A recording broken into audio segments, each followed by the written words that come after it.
बिस्मिल्लाहिर्रहमानिर्रहीम। Dear students, उम्मीद है आप लोग खैरियत से होंगे, अपनी लाइफ को अच्छी तरीके से एंजॉय कर रहे होंगे।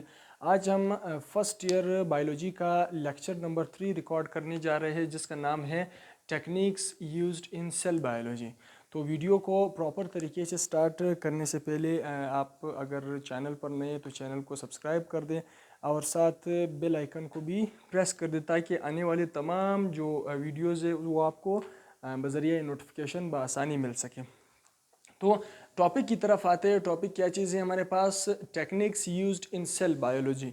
सेल बायोलॉजी में जितने भी टेक्निक्स है उन टेक्निक्स को हम फर्स्ट ईयर बायोलॉजी में इंशाल्लाह तकरीबन अक्सर को हम पढ़ लेंगे। तो टेक्निक्स पढ़ने का मतलब क्या होता है कि फॉर एग्जांपल हमें पता होता है कि सेल के अंदर सेल है, उसका सेल मेम्ब्रेन है, सेल के अंदर छोटे छोटे सेल ऑर्गेनलीज हैं, जैसे कि न्यूक्लियस सेल का एक ऑर्गेनली है, राइबोसोम है, इसी तरह इंडोप्लाज्मिक रेटिकुलम है, rough endoplasmic reticulum, smooth endoplasmic reticulum है। तो इसी तरह न्यूक्लियस हमारे पास सेल के ऑर्गेनलीज हैं। ये हमें किस तरह पता चला, कहाँ से पता चला, कैसे हमें पता चला, इनको समझने के लिए या इनके बारे में मालूमात हासिल करने के लिए हमारे पास कुछ टेक्निक्स सेल बायोलॉजी ने इंट्रोड्यूस कर दिए हैं। उन टेक्निक्स को हम इंशाल्लाह पढ़ लेंगे। तो इन टेक्निक्स में से हमारे पास सेल फ्रैक्शनेशन भी है, हमारे पास माइक्रो डाइसेक्शन भी है, इलेक्ट्रोफोरेसिस भी है, तो इस तरह हमारे पास क्रोमेटोग्राफी का टेक्निक भी है। ये तमाम के तमाम टेक्निक्स को इंशाल्लाह हम एक एक करके पढ़ लेंगे। तो अब हम आते हैं अपनी सेल बायोलॉजी के सबसे पहले टेक्निक की तरफ, जिसका नाम है सेल फ्रैक्शनेशन। यहाँ पर अगर हम फ्रैक्शनेशन का लफ्ज़ को देखा जाए, इसका मतलब होता है to apart something, to apart something into fragments. हमारे पास किसी चीज़ को छोटे छोटे फ्रैगमेंट्स में तोड़ना, छोटे छोटे हमारे पास हिस्सों में तोड़ना क्या कहलाता है? हमारे पास कहलाता है सेल फ्रैक्शनेशन, यानी सेल्स के फ्रैक्शंस को बनाना, सेल के फ्रैक्शन को जनरेट करना, सेल को छोटे छोटे हिस्सों में तोड़ना। तो इसीलिए मैंने लिखा है कि सेल फ्रैक्शनेशन को हम किस तरीके से डिफाइन कर सकते हैं। ये वो प्रोसीजर है, वो तरीकाकार है कि जिसमें हम क्या करते हैं, सेपरेट करते हैं सेल कंपोनेंट को। किस पर्पज़ के लिए, किस मकसद के लिए? ताकि हम उसकी स्टडी कर सकें, हम उसके बारे में जान सकें, सेल के अंदर पाए जाने वाले तमाम जो कंपोनेंट्स होते हैं। सेल जो फ्रैक्शनेशन है, इसको हम बेसिकली दो सब प्रोसीजर्स में डिवाइड करते हैं, यानी कि दो मज़ीद प्रोसेसेस है जिसके ज़रिए से हम सेल फ्रैक्शनेशन को समझ सकते हैं। कौन कौन से प्रोसेसेस हैं? पहला प्रोसेस को हम नाम देते हैं होमोजेनाइजेशन, और दूसरा प्रोसेस का नाम है सेंट्रीफ्यूगेशन। तो होमोजेनाइजेशन हमारे पास, अब इन दोनों को पढ़ेंगे कि होमोजेनाइजेशन क्या होता है और सेंट्रीफ्यूगेशन क्या होता है। होमोजेनाइजेशन की तरफ हम आते हैं। होमोजेनाइजेशन किस प्रोसेस का नाम है? होमोजेनाइजेशन हर उस प्रोसेस को कहते हैं कि जिसमें आप क्या करते हैं, क्योंकि केमिस्ट्री में आपने अक्सर एक नाम सुना होगा या एक टॉपिक से आप लोगों का आरास्ता हुए होंगे, वो उसका नाम है होमोजेनियस मिक्सचर। क्या नाम है उसका? Homogeneous mixture. तो ये जो होमोजेनियस मिक्सचर, किस मिक्सचर को कहा जाता है? ये उस मिक्सचर को कहा जाता है कि जिसमें मिक्सचर के जो कंपोनेंट्स हैं, मिक्सचर के जो पार्ट्स हैं, वो तमाम के तमाम मैटर के एक ही स्टेट में मौजूद होते हैं। मैटर के एक ही स्टेट का क्या मतलब है कि मैटर को बेसिकली तो हम 4 स्टेट्स में डिवाइड करते हैं। अब उन तमाम के तमाम स्टेट्स में से वो किसी एक स्टेट में होंगे। वो स्टेट कौन सा? वो अक्सर हम जो है लिक्विड स्टेट को ही हम कंसिडर करते हैं, तो लिक्विड स्टेट में होंगे। तो इसीलिए हम सेल को क्या कर देते हैं, हम सेल का कोई भी टिश्यू ले लेते हैं, क्योंकि एक सेल को तो हम अलग नहीं कर सकते किसी भी टिश्यू से कि फॉर एग्जांपल हम एक सेल को उठाएं और एक सेल में से उनके ऑर्गेनलीज को अलग कर दें। नहीं, इस तरह जो है नहीं हो सकता है। तो हम क्या करते हैं, हम कंप्लीट टिश्यू लेते हैं, सेल की कंप्लीट जो है टिश्यू ले लेते हैं, और उस टिश्यू को हम क्या कर देते हैं, उस टिश्यू को हम किसी टेस्ट ट्यूब में डाल देते हैं। टेस्ट ट्यूब में भी नहीं, हालांकि इस प्रोसेस को टेस्ट ट्यूब में नहीं, इस प्रोसेस को हम फूड मिक्सर के नाम से एक मशीन, जिसको जूसर मशीन भी कहते हैं, इस फूड मिक्सर का जो मशीन होता है, ये प्रोसेस हमारे पास उस मशीन में होता है। क्या आप जब किसी सेल के जो फ्रैगमेंट्स है या कोई सेल है, आप उसको क्या करें, होमोजेनाइज करना चाहते हैं, हम इसको क्या करते हैं, हम इसको सबसे पहले इनके तमाम के तमाम मैकेनिकल फोर्स को अप्लाई करते हुए इन टिश्यूज़ को हम ग्राइंड करते हैं। क्या करते हैं, हम इन टिश्यूज़ को ग्राइंड करते हैं, यानी कि छोटे छोटे फ्रैगमेंट्स में हम इसको तोड़ देते हैं, बिल्कुल जूस बना देते हैं उनके। तो जब हमने ग्राइंड कर दिया एक सूटेबल पीएच पर, यानी कि हमने पीएच भी नॉर्मल रखना है, क्योंकि अक्सर अगर हम पीएच को या तो एसिडिक करेंगे या बेसिक करेंगे तो इस पर जो ऑर्गेनलीज है वो बुरी तरीके से इफेक्ट हो सकते हैं, ऑर्गेनलीज जो है वो हमारे पास डिजोल्व हो सकते हैं। तो लिहाजा हमने सूटेबल पीएच यानी कि ऑप्टिमम पीएच पर क्या करना होता है, हमने होमोजेनाइजेशन के प्रोसेस को डन करना होता है और ख़ास करके एक स्पेसिफिक मीडियम भी प्रोवाइड करना होता है। तो इसीलिए क्या करते हैं हम होमोजेनाइजेशन में हम सेल टिश्यूज़ को ग्राइंड करते हैं। क्या करते हैं, सेल टिश्यूज़ को हम ग्राइंड कर देते हैं। और जब ग्राइंड किस मशीन के ज़रिए से करते हैं, किस प्रोसेस के ज़रिए से करते हैं, फूड मिक्सर के ज़रिए से हम करते हैं। किसके ज़रिए से, हम फूड मिक्सर के ज़रिए से इस प्रोसेस को रन करते हैं। तो जब हमने क्या कर दिया, हमने फॉर एग्जांपल सेल का कोई टिश्यू लिया, हमने उसको क्या कर दिया, फूड मिक्सर में डाल दिया, मैकेनिकल फोर्स को अप्लाई कर दिया, तो मैकेनिकल फोर्स के ज़रिए से हमारे पास वो सेल टिश्यूज़ क्या हो जाते हैं, एक लिक्विड फॉर्म में आ जाते हैं, एक जूस की फॉर्म या एक जूस की शक्ल इख्तियार कर देते हैं। अब उस जो हमारे पास लिक्विड फॉर्म है वो जो होमोजीनियस मिक्सचर बन गया, क्या बन गया, होमोजीनियस मिक्सचर बन गया। इस होमोजीनियस मिक्सचर को अब हम नाम देते हैं होमोजिनेट का। किसका नाम हम देते हैं, इसको हम नाम देते हैं होमोजिनेट का नाम हम इसको देते हैं, क्योंकि हमारे पास पहले वो एक टिश्यू था, एक कह सकते हैं कि सॉलिड फॉर्म में था। उस सॉलिड फॉर्म से हमने क्या कर दिया, हमने ग्राइंड करके फूड मिक्सर के ज़रिए से हमने उसको एक लिक्विड फॉर्म में लाया, एक जूस की फॉर्म दे दिया। अब हम उसको क्या नाम दिया, हमने उसको होमोजिनेट का नाम दे दिया। तो होमोजिनेट जो है ये हमारे पास कौन सा प्रोसेस है, ये होमोजेनाइजेशन के ज़रिए से हम हासिल कर सकते हैं। कि होमोजेनाइजेशन वो प्रोसेस है कि जिसमें आप क्या करते हैं, सेल्स को या टिश्यूज़ को ग्राइंड करते हैं मैकेनिकल फोर्स को अप्लाई करते हुए। प्रोसेस कहाँ पर होगा, प्रोसेस हमारे पास होता है फूड मिक्सर में। जो होमोजेनाइज्ड लिक्विड होता है, इस होमोजेनाइज्ड लिक्विड को बेसिकली हम क्या कहते हैं, होमोजिनेट कहते हैं। तो होमोजेनाइजेशन के बाद जब हमने क्या कर दिया, होमोजिनेट को हासिल कर लिया, उस होमोजिनेट को हम क्या कर देते हैं, हम सिंपल से एक टेस्ट ट्यूब में डाल देते हैं। हमने जब उसको एक टेस्ट ट्यूब में प्लेस कर दिया, टेस्ट ट्यूब में प्लेस करने के बाद हम क्या करते, क्योंकि हमें तो अभी एक जूस की फॉर्म मज़ीद मिक्सड कर दिया हमने, तमाम के तमाम सेल्स को, उनके ऑर्गेनलीज को, उनके हमारे पास जो है तमाम के तमाम जितने भी फ्रेगमेंट्स है, फ्रैक्शंस हैं, उन सब आपस में मिक्सड हैं, एक जूस बना हुआ है, उसका एक होमोजिनेट बना हुआ होता है। अब हम इसके लिए हमें एक दूसरा जो है मशीन की ज़रूरत पड़ जाती है, जिसको हम नाम देते हैं सेंट्रीफ्यूज मशीन का। किस मशीन का हम नाम देते हैं इसको, सेंट्रीफ्यूज मशीन।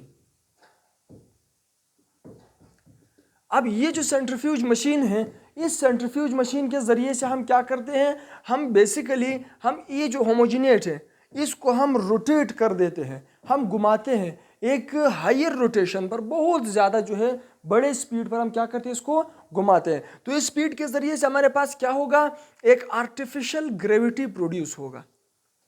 क्या होगा, एक आर्टिफिशियल ग्रेविटी जो है वो जनरेट होगा।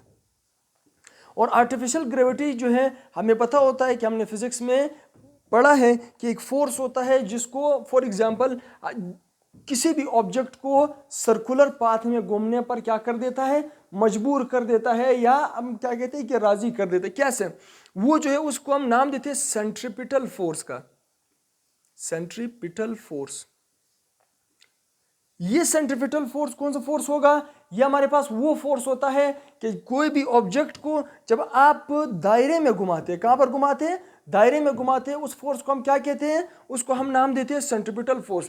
तो इसीलिए जो सेंट्रीफ्यूगेशन है ये वो प्रोसेस है कि जिसमें होमोजिनेट को वेरी हाई स्पीड पर रोटेट करते हैं, वेरी हाई स्पीड पर रोटेट करते हैं। और इस रोटेशन का मकसद क्या होता है, ताकि हमें जो डिजायर्ड ऑर्गेनलीज है या सेल के जो फ्रेगमेंट्स हैं हम उसको एक दूसरे से क्या कर सके, अलग कर सके। तो हमने क्या कर दिया, हमने टेस्ट ट्यूब में किस चीज़ को डाला, होमोजिनेट को डाला। जब हमने उसको सेंट्रीफ्यूज मशीन में प्लेस कर दिया, सेंट्रीफ्यूज मशीन में प्लेस करने के बाद फिर हमारे पास क्या होगा, ये जो है ये जब हम इसको रोटेट करेंगे तो उसको स्पेशली जो है उसके हम एक टर्मिनोलॉजी का इस्तेमाल करते हैं जिसको आरपीएम कहते हैं। क्या कहते हैं, आरपीएम, यानी कि रिवॉल्यूशन पर मिनट या रोटेशन पर मिनट के नाम से हम इसको जानते हैं। तो जब हम इसको रोटेट करेंगे तो सबसे पहले जो बड़े पार्टिकल्स होंगे, यानी कि होमोजेनेट में जो सबसे बड़े बड़े पार्टिकल्स होते हैं, वो सबसे पहले नीचे क्या हो जाते हैं, जमा हो जाते हैं, एक तह बना देते हैं, एक लेयर बना देते हैं। ठीक है, तो उसने जब ये लेयर बना दिया, अब ये लेयर है, हमने इसको क्या नाम दिया, हमने इसको कहा पैलेट का। क्या नाम हम इसको दिया, इसको हम पैलेट कहते हैं। यानी कि जो सबसे पहला लेयर बनता है टेस्ट ट्यूब में, जो सबसे नीचे चले जाने वाला जो लेयर होता है, उसको पैलेट कहते हैं। पैलेट के ऊपर जो लिक्विड मौजूद है, इस लिक्विड को सुपरनेटेंट कहते हैं। इसको क्या कहते हैं, सुपरनेटेंट कहा जाता है, या आप इसको होमोजेनेट भी कह सकते हैं, लेकिन अक्सर उसके लिए एक टर्मिनोलॉजी इस्तेमाल होती है, सुपरनेटेंट। सुपरनेटेंट क्या होता है, ये वो लिक्विड होता है जो कि पैलेट के ऊपर मौजूद है। पैलेट के ऊपर जो हमारे पास लिक्विड मौजूद है, इस लिक्विड को क्या कहते हैं, इसको सुपरनेटेंट कहते हैं। तो सुपरनेटेंट क्या होते हैं, ये हमारे पास फॉर एग्जांपल अगर हमने ये जो पार्टिकल्स हमने इसको अलग करना है, तो हम क्या करते हैं, अलग करने के लिए हमने फॉर एग्जांपल ऊपर जो सुपरनेटेंट इसको हम दूसरे टेस्ट ट्यूब में शिफ्ट करते हैं। जब दूसरे टेस्ट ट्यूब में हमने शिफ्ट कर दिया, फिर हम क्या करेंगे, फॉर एग्जांपल ये जो सबसे बारी पार्टिकल्स होंगे, इसमें हमें क्या मिलेगा, इसमें हमारे पास न्यूक्लियस होते हैं। पहला जो हमारे पास पैलेट होता है, क्योंकि न्यूक्लियस सेल का सबसे जो है हैवी पार्टिकल है, जो है या बड़ा पार्टिकल है। ठीक है, तो न्यूक्लियस जो है वो सबसे पहले मिलेगा, यानी इसमें न्यूक्लियस के साथ साथ जो है क्या मौजूद होते हैं, साइटो सेल वॉल मौजूद होता है। क्या चीज़ मौजूद होता है, सेल वॉल। सेल वॉल जो है ये भी यहाँ पर मौजूद, क्योंकि सेल वॉल भी हमारे पास क्या चीज़ होते हैं, जो सेल के बड़े पार्टिकल्स में शुमार होता है, ये बड़े ऑर्गेनेलिज्म में इसको शुमार करते हैं। ठीक है, तो ये जो था, ये हमने पहला पैलेट हासिल कर लिया। अब इसको जो हम क्या करेंगे, इसको हमने अलग कर दिया, सेपरेट कर दिया। फिर हम क्या करेंगे, ये जो सुपरनेटेंट है, इसको हमने फिर सेंट्रीफ्यूज में शिफ्ट करना है। जब हमने इसको लिक्विड को फिर सेंट्रीफ्यूज मशीन में शिफ्ट कर दिया, किसी तीसरे टेस्ट ट्यूब में डालकर, जब हमने किसी तीसरे टेस्ट ट्यूब में डाल दिया, तो फिर क्या करेंगे हमने फिर उसको सेंट्रीफ्यूज मशीन के ज़रिए से रोटेट करना है। अब ये जो रोटेशन था, फॉर एग्जांपल हमने यहाँ पर कितना रोटेशन दिया था, फॉर एग्जांपल 5000 आरपीएम पर हमने इसको क्या कर दिया था, चलाया था, ताकि न्यूक्लियस और सेल वॉल जो फॉर एग्जांपल अलग हो सके। जब ये अलग हो गया, अब ये दूसरा जो लिक्विड है, इसमें जो बड़े पार्टिकल जो वो तो क्या हो गए, उनमें से सेपरेट हो गए। जब वो सेपरेट हो गया, ये जो था, ये अब उससे ये जो पैलेट है, इससे छोटे पार्टिकल्स अब यहाँ पर होंगे। तो ये जो छोटे पार्टिकल्स है, हमने इसको क्या करना है, अगर यहाँ पर 5000 है, तो हमने फॉर एग्जाम्पल कम से कम 8000 आरपीएम पर क्या करना है, इसको रन करना है। जब 8000 आरपीएम पर रन करेंगे, यहाँ पर हमारे पास फिर मजीद एक दूसरा पैलेट बन जाएगा। जब ये पैलेट बन गया, अब इस पैलेट में हमारे पास क्या होंगे, इसमें माइटोकॉन्ड्रिया होंगे, ये इसी तरह जो है मजीद जो पार्टिकल्स हैं वो होंगे। ठीक है, या जो गोल्जी बॉडीज़ है, ये पार्टिकल्स यहाँ पर आपको मिलेंगे या पाए जाएंगे। अब ये पैलेट आपने फिर इसको क्या कर दिया, अलग कर दिया। जब ये पैलेट हमने अलग कर दिया, फिर इसको क्या करेंगे, हमने इसको मजीद किसी तीसरे टेस्ट ट्यूब में शिफ्ट कर दिया। जब हमने किसी तीसरे टेस्ट ट्यूब में इसको शिफ्ट कर दिया, फिर तब जाकर के हमारे पास क्या होगा, फिर हमने इसको फिर सेंट्रीफ्यूज मशीन के जरिए से क्या करना है, इसको रन करना है। जब हमने रन करना है, यहाँ पर 8000 की जगह आपने क्या करना है, फॉर एग्जांपल 10000 आरपीएम पर चलाना है। क्यों, तमाम खेल किस चीज़ का है, ग्रेविटी का है, या हमारे पास जो है, क्योंकि ग्रेविटी जो है वो जितना ज़्यादा होगा, उतना ही हमारे पास पार्टिकल्स क्या होते जाएंगे, पैलेट की शक्ल इख्तियार करेंगे। क्योंकि अगर हम फॉर एग्जांपल ग्रेविटी को कम रखेंगे या आरपीएम को कम रखेंगे, तो हमारा सेंट्रीपिटल फोर्स कम होगा। सेंट्रीपिटल फोर्स जितना कम होगा, ग्रेविटी उतनी कम जनरेट होगी। जितनी ग्रेविटी कम जनरेट होंगे, तो पैलेट बनाने में उसको क्या होगा, मुश्किलात का सामना करना पड़ेगा। तो इसलिए अब यहाँ पर हमको क्या मिलेंगे, हमें जो दूसरे स्मॉल छोटे छोटे पार्टिकल्स होते हैं, सेल मेम्ब्रेन हुआ, इसी तरह जो है राइबोसोम्स हो गए, ये छोटे छोटे पार्टिकल्स जो है यहाँ पर मिल जाएंगे। तो इसलिए ये क्या करते हैं, देखो अब हमने क्या कर दिया, हमने पहला होमोजेनेट को यहाँ पर प्लेस कर दिया। तमाम के तमाम जो हमारे पास सेल के कंपोनेंट्स हैं, इसको हमने अलग कर दिया। हमने क्या कर दिया, हमने इसको अलग कर दिया। अब ये देखो, फॉर एग्जांपल न्यूक्लियस और सेल वॉल एक में है, दूसरे में जो फॉर एग्जांपल माइटोकॉन्ड्रिया है, गोल्जी बॉडीज है, फिर फॉर एग्जांपल यहाँ पर एक तीसरे टेस्ट ट्यूब में क्या पड़ा हुआ है, राइबोसोम पड़ा हुआ है। तो देखो ये जो है हमारे पास क्या हो गए, डिफरेंट ऑर्गेनेलिज हमारे पास प्रोड्यूस हो गए, या डिफरेंट पैलेट्स हमारे पास आ गए वजूद में। अब ये जो प्रोसेस है, इसको नाम देते हैं डिफरेंशियल सेंट्रीफ्यूगेशन। डिफरेंशियल सेंट्रीफ्यूगेशन का क्या मतलब है कि जब आप हर कंपोनेंट की, सेल की जो हर ऑर्गेनली है या हर कंपोनेंट है, आप इसको या जो आइसोलेट कर दो या आप इसको सेपरेट कर दो डिफरेंट टेस्ट ट्यूब्स में, मुख्तलिफ टेस्ट ट्यूब में किस प्रोसेस को अप्लाई करते हुए, सेंट्रीफ्यूगेशन के प्रोसेस को अप्लाई करते हुए। इसको फिर हम लोगों ने क्या नाम दिया, डिफरेंशियल सेंट्रीफ्यूगेशन। डिफरेंशियल सेंट्रीफ्यूगेशन क्या होती है कि जब इस होमोजेनेट को हम वेरियस टेस्ट ट्यूब में कलेक्ट कर ले या वेरियस टेस्ट ट्यूब में जमा कर ले, तो क्योंकि हमारे पास वो जो है उसमें मुख्तलिफ ऑर्गेनलीज मौजूद होते हैं। ये प्रोसेस हम कहाँ किस तरीके से करते हैं, सेंट्रीफ्यूज मशीन के ज़रिए से करते हैं, यानी कि सेंट्रीफ्यूगेशन के प्रोसेस से करते हैं। तो इसलिए हमने इसको नाम दिया डिफरेंशियल सेंट्रीफ्यूगेशन, यानी सेल के